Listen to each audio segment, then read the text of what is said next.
Assalamualaikum warahmatullahi wabarakatuh. Apa kabar teman-teman semuanya? Semoga kita semua dalam keadaan sehat walafiat dan selalu dalam lindungan Allah Subhanahu wa taala. Amin ya robbal alamin. Nah, pada kesempatan ini kita akan belajar mata pelajaran pendidikan agama Islam ya. Sebelumnya Ibu akan perkenalkan diri Ibu dulu ya.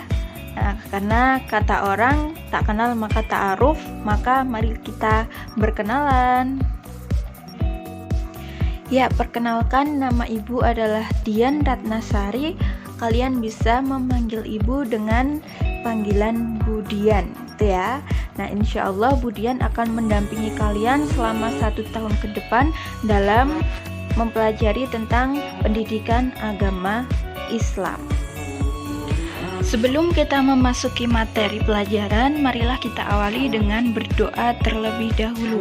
Kita baca basmalah bersama-sama ya. Bismillahirrahmanirrahim. Nah, kompetensi dasar pada pertemuan kali ini adalah menganalisis dan mengevaluasi makna Quran Surat Ali Imran ayat 190 dan 191. Dan juga Quran Surat Ali Imran ayat 159 serta hadis tentang berpikir kritis dan bersikap demokratis.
Yang artinya, sesungguhnya dalam penciptaan langit dan bumi dan pergantian malam dan siang terdapat tanda-tanda kebesaran Allah bagi orang-orang yang berakal, yaitu orang-orang yang mengingat Allah sambil berdiri, duduk, atau dalam keadaan berbaring, dan mereka memikirkan tentang penciptaan langit dan bumi seraya berkata, "Ya Tuhan kami, tidakkah Engkau menciptakan semua ini dengan sia-sia?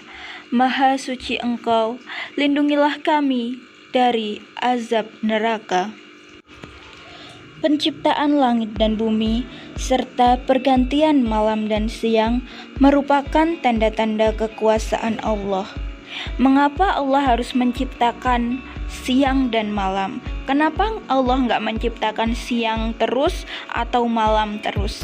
Nah, semua pasti ada hikmahnya. Mengapa Allah menciptakan siang? Misal siang untuk manusia bekerja, beraktivitas, lalu mengapa Allah menciptakan malam untuk manusia agar istirahat gitu ya, berkumpul dengan keluarga. Nah, semua itu pasti ada hikmahnya. Tidak mungkin semua itu terjadi begitu saja. Allah menciptakan semua yang ada di alam semesta ini pasti ada hikmah di dalamnya. Maka kita sebagai seorang manusia yang diberikan akal wajib untuk mentadaburi atau wajib untuk merenungkan hikmah apa sih yang ada dalam setiap penciptaan di bumi ini, apa yang bisa kita petik, apa yang bisa kita pelajari gitu tentang semua tanda-tanda kekuasaan Allah gitu ya. Dengan begitu maka kita akan lebih mengesahkan Allah, kita akan lebih merenungkan atas semua kekuasaan Allah. Tanda-tanda kekuasaan Allah di alam semesta ini hanya bisa diketahui oleh ulul albab. Dalam Al-Quran dikatakan seperti itu. Lalu apa sih ulul albab itu? Ya, jadi ulul albab itu adalah orang-orang yang mau berpikir, orang-orang yang mau menggunakan akalnya untuk berpikir, untuk merenungkan kekuasaan-kekuasaan Allah yang ada di bumi ini. Nah, itulah yang dinamakan dengan ulul albab. Nah, dengan bertafakur atau dengan berpikir, maka akan mengantarkan kita pada kesimpulan bahwa Allah menciptakan sesuatu di muka bumi ini tidak ada yang sia-sia, semuanya bermanfaat gitu. Misalkan semut hewan yang sekecil itu diciptakan Allah, walaupun kecil, walaupun menurut kita mengganggu gitu ya, tetapi pasti ada manfaatnya. Nah, sekarang tugas kita memikirkan apa sih manfaat dari penciptaan semut itu. Kenapa Allah harus menciptakan semut? Nah, kita harus bisa mencari jawabannya, karena Allah menciptakan sesuatu tidak ada yang sia-sia. Seperti gambar tersebut. Nah, di gambar ini kita bisa melihat gambar apa sih ini? Nah, ini merupakan gambar lautan gitu ya, di dalam lautan. Nah, ternyata di dalam lautan itu terdapat sungai air tawar. Nah, Masya Allah sekali, itu merupakan salah satu tanda kekuasaan Allah. Bagaimana bisa air tawar berada di dalam air laut dan mereka tidak bercampur gitu loh. Jadi ada sungai di dalam lautan. Nah, itu juga terlihat ada penyelamnya ya di situ. Itu merupakan tanda-tanda kekuasaan Allah. Nah, apa sih hikmah dari diciptakannya sungai di dalam lautan? Nah, itu tugas kita untuk berpikir, untuk mencari jawabannya gitu ya. Karena kekuasaan Allah itu sangatlah luas. Maka kita harus menggunakan akal kita, pikiran kita untuk merenungkan hal tersebut supaya kita lebih dekat dengan Allah, supaya kita selalu mengagungkan Allah, bahwa tidak ada Tuhan selain Allah. Allah Maha Kuasa menciptakan segala sesuatu. Nah, demikian merupakan penjelasan singkat dari Quran Surat Ali Imran ayat 190 sampai dengan 191. Sekarang tugas kalian adalah silahkan kalian membuat rekaman ngaji gitu ya. Jadi kalian silahkan merekam ketika kalian sedang mengaji, merekam surat Ali Imran ayat 190 dan 191 tersebut, direkam lalu nanti dikumpulkan di Google Classroom ya.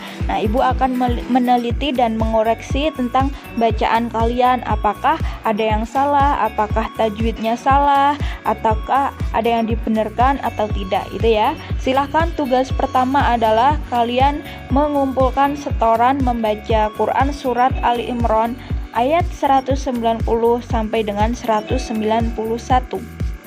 Lalu tugas kedua adalah silahkan analisis tajwid yang bergaris bawah pada Quran Surat Ali Imran ayat 190 sampai 191 berikut ya. Misalnya ada inna itu hukum tajwidnya apa?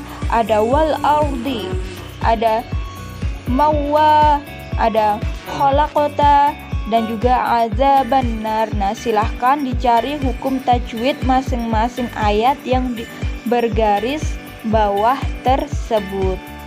Nah, bagaimana cara mengerjakannya? Nah, silahkan kalian menggambar, membuat tabel di buku tulis kalian, membuat tabel seperti gambar berikut ya. Nah, lalu silahkan diisikan, misalnya mufrodatnya apa, bacaan ayatnya apa, terus hukum bacaannya apa, lalu alasan kenapa kalian bisa menamai itu dengan hukum bacaan tersebut. Nah, alasannya apa gitu ya. Silahkan kalian tulis, kerjakan di buku tulis kalian, lalu kalian foto, dan lalu fotonya itu dikirimkan ke Google Classroom bersamaan dengan rekaman ngaji kalian tadi gitu ya. Nah, yang terakhir, silahkan kalian mencari arti dari ayat-ayat yang digarisbawahi pada Quran Surat Ali Imran ayat 190 sampai 191 berikut. Nah, contohnya misalnya fi kholqi. Apa sih arti dari kata fi kholqi? Lalu ada as-samawati. Apa sih arti dari kata tersebut? Nah, silahkan kalian cari. Kalian boleh cari di Al-Quran ataupun di internet gitu ya. Apa arti dari ayat-ayat yang bergaris bawah tersebut? Nah, cara mengerjakannya juga sama. Silahkan kalian membuat tabel di buku tulis kalian. Lalu kalian isikan mufrodat. Mufrodat itu kalimatnya, ayatnya yang bergaris bawah itu apa. Nah, lalu artinya apa gitu ya. Silahkan kalian tulis tabel tersebut, dikerjakan. Jika sudah selesai, lalu kalian foto dan kirimkan juga ke Google Classroom gitu ya. Nah, alhamdulillah cukup sekian dulu materi daring pada daring kali ini. Selamat mengerjakan. Jika ada yang kesulitan, ada yang bingung, silahkan boleh bertanya gitu ya. Nah, semangat, harus dikerjakan, dikumpulkan sesuai waktu yang telah ditentukan ya. Semoga kita semua sukses selalu. Terima kasih, mohon maaf jika ada kekurangan. Wassalamualaikum warahmatullahi wabarakatuh.